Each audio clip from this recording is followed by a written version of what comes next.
I lay on the cold kitchen floor, my hand clutched to my side where waves of sharp pain were radiating through my body. It felt like a knife twisting inside me. My 7-year-old daughter, Lily, stood nearby, her small face etched with fear. "Mommy, are you okay?"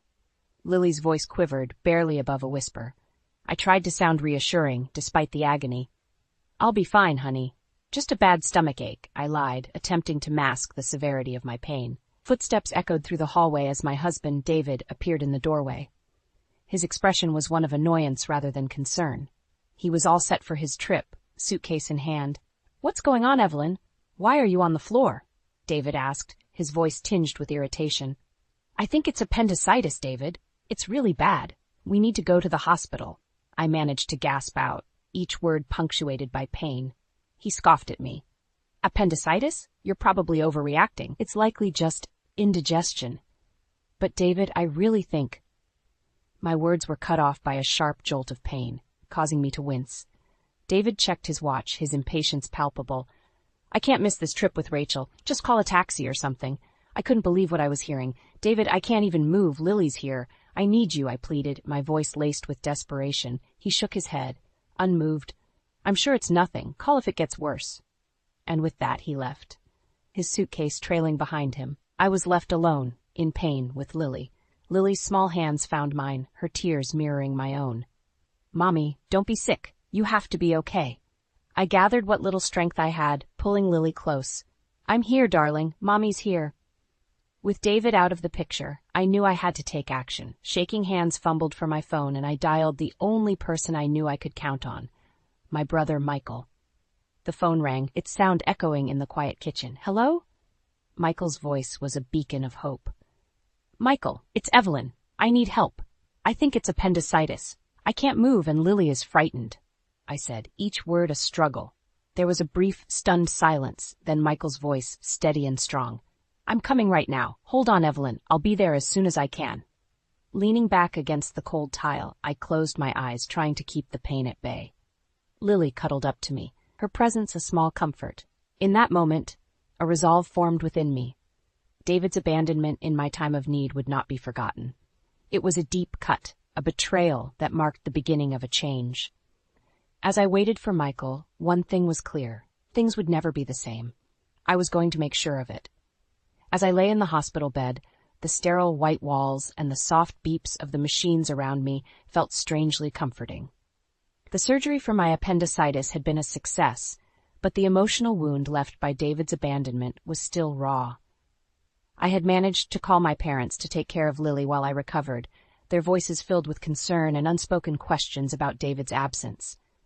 3 days later, I was back home, the physical pain a dull reminder of the recent ordeal. Lily, her face brightening at my return, ran into my arms. "Mommy, you're back. Are you all better now?" Her innocent question tugged at my heart. "I'm getting there, sweetie," I replied, hugging her tightly, grateful for her presence. The calmness of our reunion was shattered the next day by the sound of the front door banging open. David and his sister Rachel stormed in, their voices raised in frustration. "Why didn't you pick us up yesterday? We had to spend extra on a taxi and train fares." David's voice was loud and accusing as he entered the living room. I felt a surge of anger at his audacity. "Welcome back. You must have had a tough time," I said coldly, meeting his gaze with a glare. David stopped in his tracks, surprised by my icy reception. Rachel, too, seemed taken aback by the tension in the room. "What's with the attitude, Evelyn?" David demanded. I couldn't hold back any longer. "While you were off enjoying your trip, I was in the hospital," I said, my voice steady but seething with anger. "And you, Rachel, always demanding David's time without a thought for his family." Rachel's face reddened, and David looked bewildered. "What are you talking about? You were okay, right?" he retorted, his tone dismissive. "It's not just about being okay, David. It's about being there when your family needs you," I shot back, my frustration boiling over.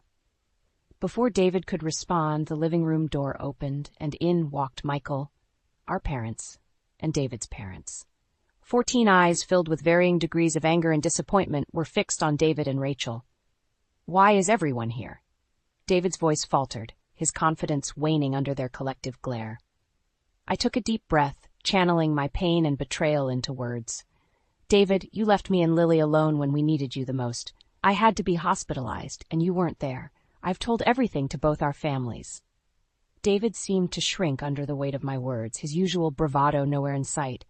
His eyes darted around, seeking an ally, but found none. It's not just about this one incident, David. It's about all the times you've put Rachel's needs above your own family, my brother Michael added, his tone laced with disappointment.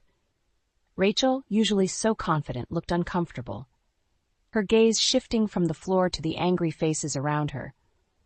David tried to defend himself, his words a mix of excuses and feeble attempts at justification. The confrontation was intense, the air thick with tension. But for me, it was a turning point. I realized that I couldn't continue living in the shadow of David's neglect. It was time for change, time for me to stand up for myself and Lily. The meeting ended with no resolution, but the message was clear. I had the support of both our families, and David's careless facade had been shattered. As they left, David's parents gave me a look of sympathy, a silent acknowledgement of their son's failings. That night, as I lay in bed, the events of the day replayed in my mind. I felt a mix of emotions, anger, disappointment, but also a newfound strength. David had shown his true colors, and it was time for me to take control of my life. The days following the confrontation were heavy with unspoken words and tension.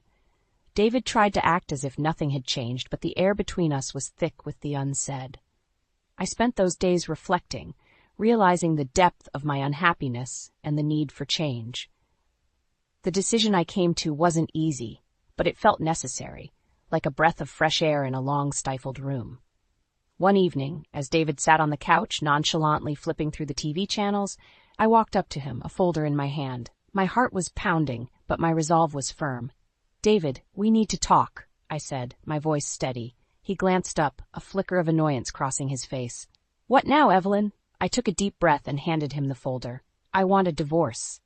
David stared at me, his expression a mix of disbelief and mockery. "Divorce? Don't be ridiculous, Evelyn. You're overreacting." I shook my head, feeling a sense of empowerment growing within me. "It's not an overreaction. I've thought about this a lot. You've constantly put Rachel and yourself before me and Lily. I can't live like this anymore." David's face twisted into a sneer. "You think you can manage on your own? Don't be naive, Evelyn." His words were meant to wound, but I stood my ground. "I'm not naive, David. I'm aware of what this means, but I'd rather face that uncertainty than continue feeling invisible in my own marriage." He laughed, a cold, harsh sound. "Good luck, Evelyn. You'll come crawling back once you realize how hard it is out there." I felt my anger rising, but kept my composure. "I won't. This is my decision, and I'm sticking to it." For a moment, David looked like he might argue further, but then he shrugged, an arrogant smirk on his face. "Fine, have it your way. But remember, I warned you." As he turned back to the TV, dismissing me once again, I felt a mix of emotions. There was fear, yes, but also a liberating sense of freedom. I was finally taking control of my life, stepping out of the shadows. The next day, I began the legal proceedings for the divorce. It was a daunting process, filled with paperwork and legalities, but I was determined.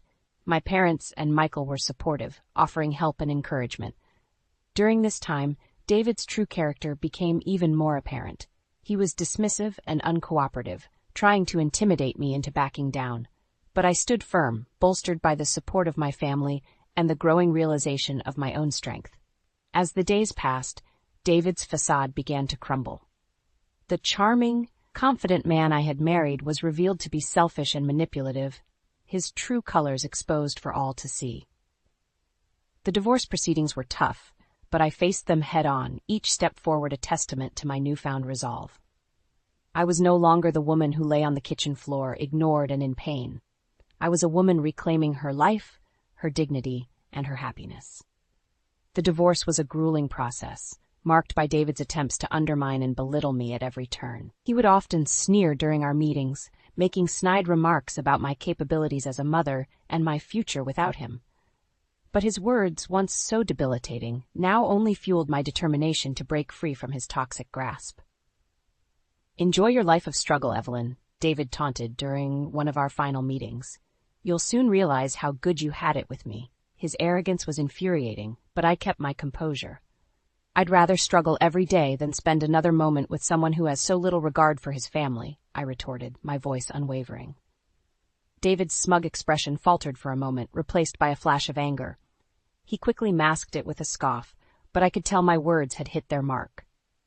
The day the divorce was finalized, I felt a strange mix of relief and apprehension. I was free from David, but the journey ahead was daunting. Yet, as I walked out of the courthouse, a sense of liberation washed over me. I was ready to face whatever challenges lay ahead. In the weeks that followed, David's life began to unravel. His neglectful behavior and the divorce became the talk of his workplace. Colleagues who once admired him now looked at him with a mix of pity and disdain. His charming facade had crumbled, revealing the pettiness and selfishness beneath. Word of our divorce and the reasons behind it spread through our community, thanks largely to my cousin, a well-known figure in our neighborhood. David, who had always prided himself on his image and reputation, found himself the subject of whispered conversations and judgmental glances. Rachel, too, faced her share of backlash. Her interference in our marriage was now public knowledge, and friends and neighbors began to view her with suspicion and disapproval. The bond she once shared with David, unbreakable in her eyes, was now strained and awkward.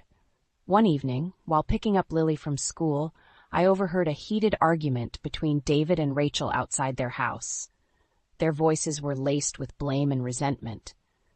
"It's your fault we're in this mess, Rachel," David yelled, his frustration evident. "How dare you blame me? You're the one who couldn't keep your family together." Rachel shot back, her voice high with anger. Their argument was a stark contrast to the united front they once presented. The seeds of discord sown by their actions had finally borne fruit, and they were now reaping the consequences. As I walked away with Lily, I felt a sense of vindication. David and Rachel were finally facing the repercussions of their selfishness. It was a harsh lesson, but one they had brought upon themselves.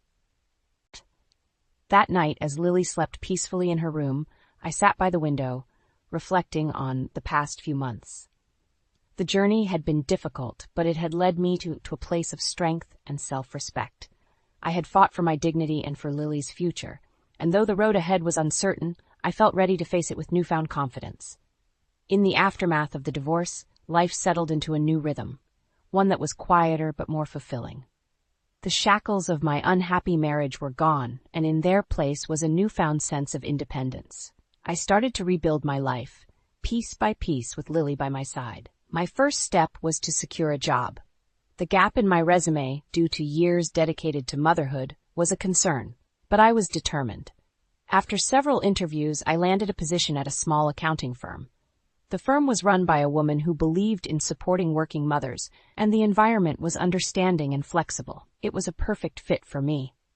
Lily adapted to the changes with the resilience that only children possess. She started kindergarten, her days filled with new friends and learning. Her laughter and chatter filled our home with joy, a stark contrast to the tense silence that had pervaded it before. But the echoes of my past with David were not completely silenced. One afternoon, while dropping Lily off at school, I overheard a group of parents whispering, "That's her, Evelyn. Heard her husband left her because he couldn't stand being around her anymore." Their words stung, but I held my head high. The gossip and judgment were small prices to pay for the freedom and peace I now had. Meanwhile, David's downfall continued.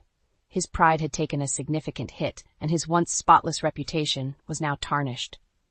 I heard from mutual acquaintances that he had moved back in with his parents, a fact that he tried to keep hidden but eventually seeped out. Rachel's situation was no better. Her meddling in our marriage had alienated her from many of her friends.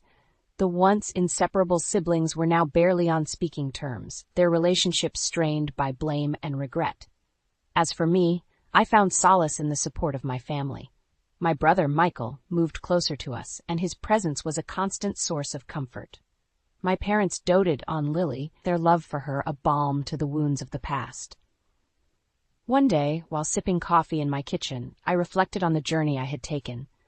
The pain, the struggle, the liberation, it had all led me to this moment of tranquility. I had not only survived, I had emerged stronger, more self-assured. The doorbell rang, pulling me from my thoughts. I opened the door to find David standing there, a look of defeat on his face. "Evelyn, I'm sorry. I didn't realize what I had until it was gone."